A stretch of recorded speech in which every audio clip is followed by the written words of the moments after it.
سیدہ سیدہ سیدہ یا السلام علیکم ورحمۃ اللہ وبرکاتہ۔ خیر مقدم ہے آپ کا فدا نامے میں۔ آج ہم جس عظیم صحابیہ کا ذکر کر رہے ہیں ان کا نام حضرت ام شریک دوسیہ رضی اللہ عنہا ہے۔ حضرت ام شریک کا شمار نہایت عظیم المرتبہ صحابیات میں ہوتا ہے، لیکن تعجب ہے جس قدر وہ مشہور ہیں اسی قدر ان کی ذاتی اور ان کی خانگی زندگی پردہ اخفا میں ہیں۔ اہل سیر نے ان کا اصل نام اور سلسلہ نسب بیان نہیں کیا اور صرف اتنا لکھا ہے کہ ان کا تعلق قبیلہ دوس سے تھا۔ یہ قبیلہ یمن کی ایک کشی میں آباد تھا۔ معلوم نہیں ام شریک مکہ کب اور کس سلسلے میں آئیں۔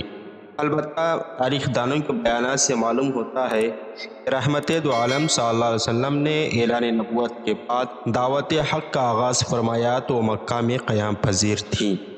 اللہ تعالیٰ نے انہیں نہایت صالح فطرت سے نوازا تھا۔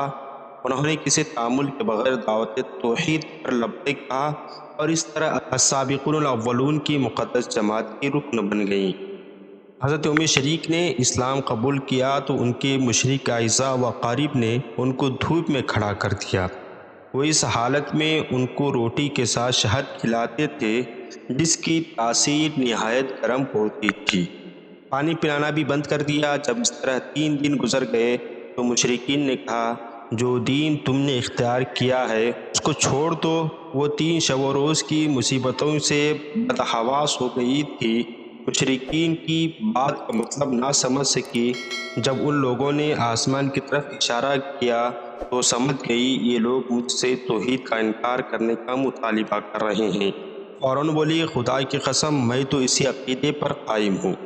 حضرت ام شریک نے خود ہی اسلام قبول کرنے پر اکتفا نہیں کیا بلکہ نہایت سرگرمی سے قریش کی عورتوں کو بھی اسلام کی دعوت دینی شروع کر دی۔ ام شریک آغاز اسلامی قریش کی عورتوں میں اسلام کی تبلیغ کیا کرتی تھی۔ مشرکین قریش کو ان کی مخفی کوششوں کا حال معلوم ہوا تو ان کو مکہ سے نکال دیا۔ حضرت ام شریک کی ہجرت کے زمانے کی تصریح نہیں کی گئی ہے، لیکن یہ بات ثابت ہے کہ انہیں ہجرت کی سعادت ضرور نصیب ہوئی اور انہوں نے مدینہ منورہ میں مستقل اقامت اختیار کر لی۔ سنن نسائی میں ہے کہ حضرت ام شریک نہایت دولت مند اور فیاض صحابیہ تھی۔ لوگوں کو دل کھول کر کھانا کھلایا کرتی تھی۔ انہوں نے اپنے مکان کو گویا مہمان خانہ عام بنا دیا تھا، اس لیے رسول کریم صلی اللہ علیہ وسلم کی خدمت میں باہر سے جو مہمان آتے تھے وہ اکثر حضرت ام شریک کے مکان میں قیام کرتے تھے۔ صحیح مسلم کی ایک روایت سے ظاہر ہوتا ہے کہ ہجرت سے پہلے مکہ میں بھی حضرت ام شریک نو مسلموں کی کفالت کیا کرتی تھیں۔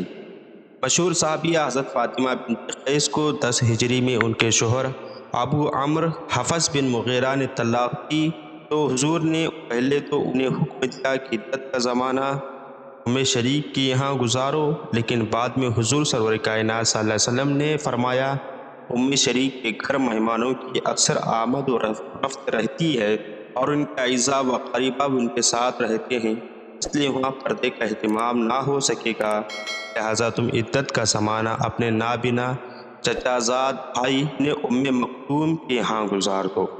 حضرت ام شریک کو رسول کریم صلی اللہ علیہ وسلم سے بڑی محبت اور عقیدت تھی۔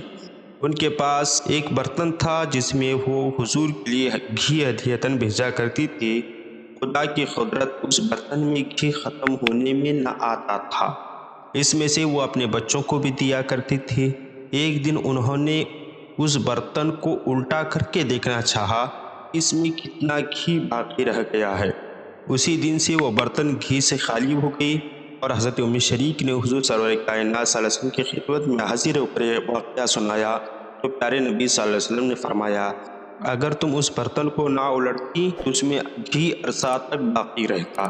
حضرت ام شریک کا سال وفات اور مزید حالات دستیاب نہ ہو سکے، آپ سے درخواست ہے کہ آپ ہمارے چینل کو سبسکرائب کریں، بیل بٹن کو بھی پریس کریں اور اس ویڈیو کو لائک اور شیئر ضرور کریں۔ السلام علیکم۔